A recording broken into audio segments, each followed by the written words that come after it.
All right, quick update on the markets.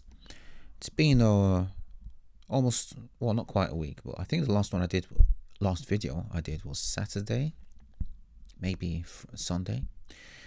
But I was anticipating movements yesterday, Wednesday, due to the news announcement, autumn statement in the UK.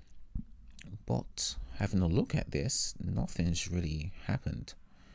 There hasn't been much movement on it. Like, we've had all of this, and between here and here,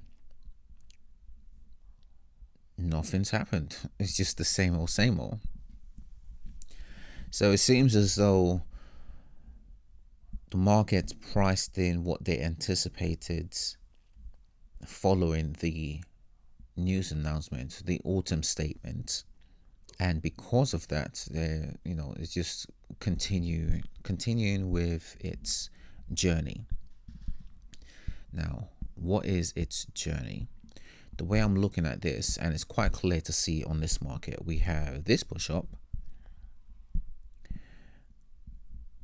and then this pullback,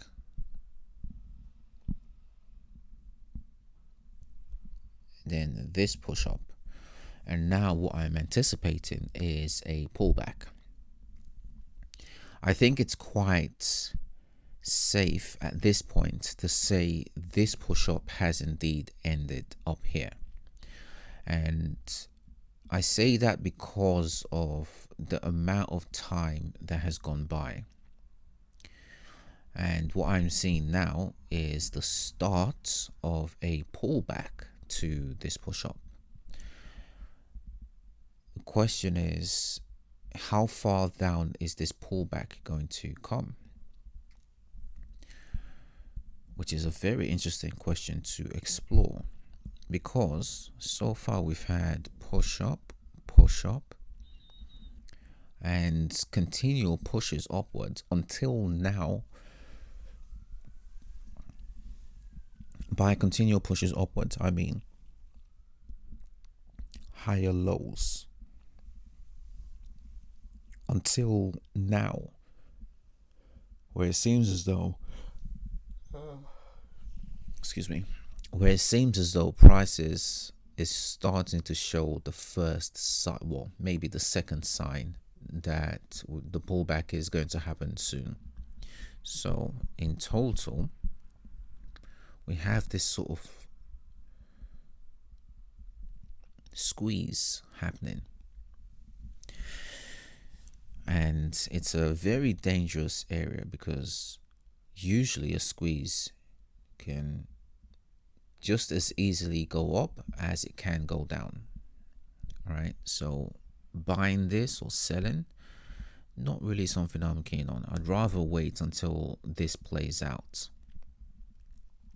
And even on this market, on this time frame rather, you can see the clear move up. So oops, push up, and we're having a pullback before at least another attempt upwards. And the question is, where is this pull down going to end up? It could be a case of this just drops. That's possible. I think what's more likely is we're going to see some sort of push down. I don't expect the push down to come past this level at this point before going upwards, and most likely going upwards with some strength. So looking at this, I think areas where we can consider here, maybe even up here, where prices come down to, and then uses either of those levels as SNR to go upwards. Now that is FTSE. Let's have a look at Germany. It's a shame because markets aren't really correlated, or at least FTSE isn't. Germany and Wall Street have just sort of like flown upwards, and FTSE is lagging behind, hasn't even reach this level, struggling to reach this level, which is fine. Markets don't always have to correlate. Looking at the other two,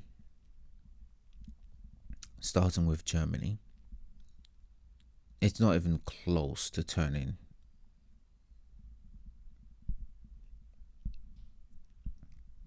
On the 4-hourly time frame, I want to see a big push down, and then I can say, okay, I can use this push down as levels once we have a pullback, and then a further push down. When this pushes down, it's going to travel and travel far. This gap right here still needs to be filled, and it's across all markets. So I believe when it does come down, it's going to come down hard. Same with Wall Street. This is the same gap all the way down there. So from there it's flown, it's gone upwards all the way up to here, and want to see signs that sellers are fading. Buyers are fading and sellers are here. I think the marking points will be a sort of big drop.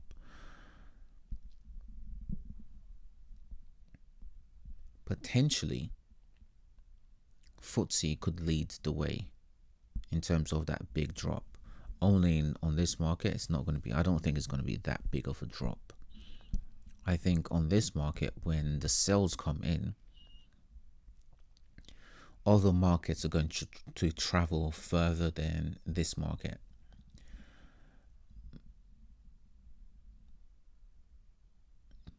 But this market, I think, has the best chance of traveling further with a buy.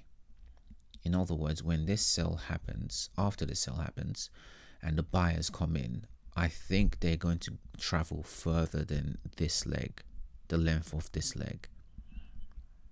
So if this is the secondary leg to this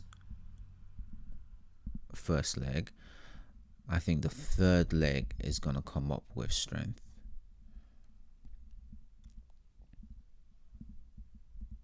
That's what I'm anticipating.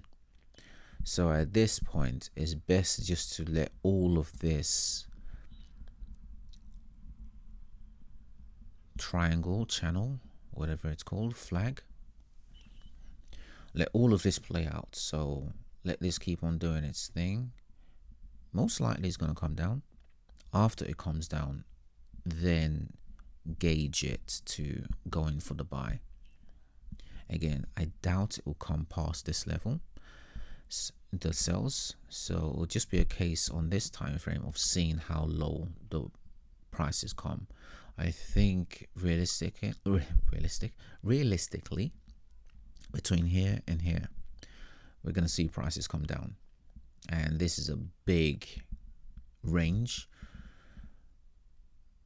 Hopefully it comes lower than here. And one of these, the buyers can use one of these as SNR to push upwards. But at the moment, I want to see how prices come down to this level.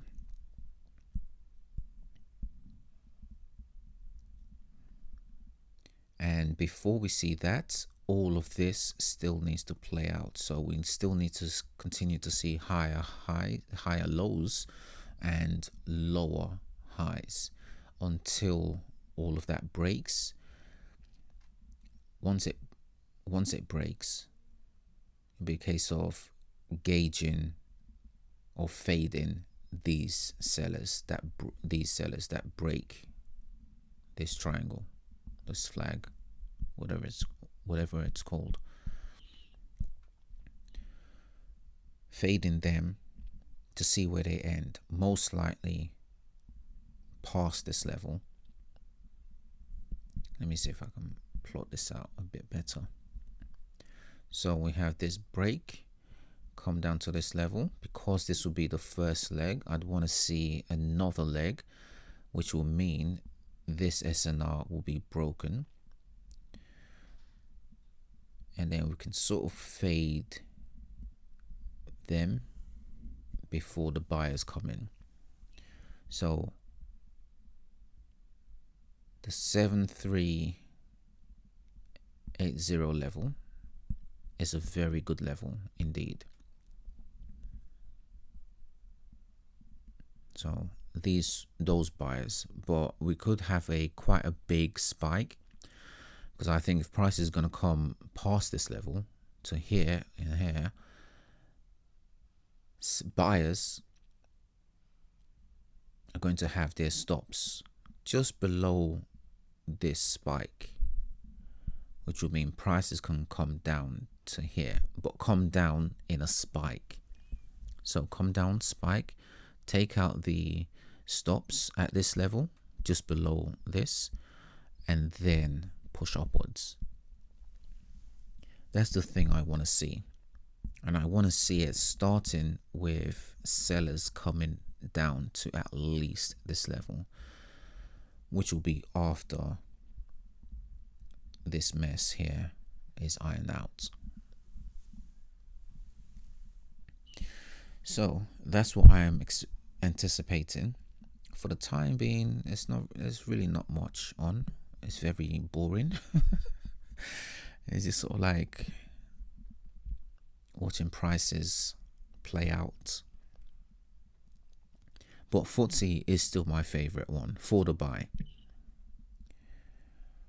And the other two markets just got to be on the sidelines for the time being. I think that's probably it for the year.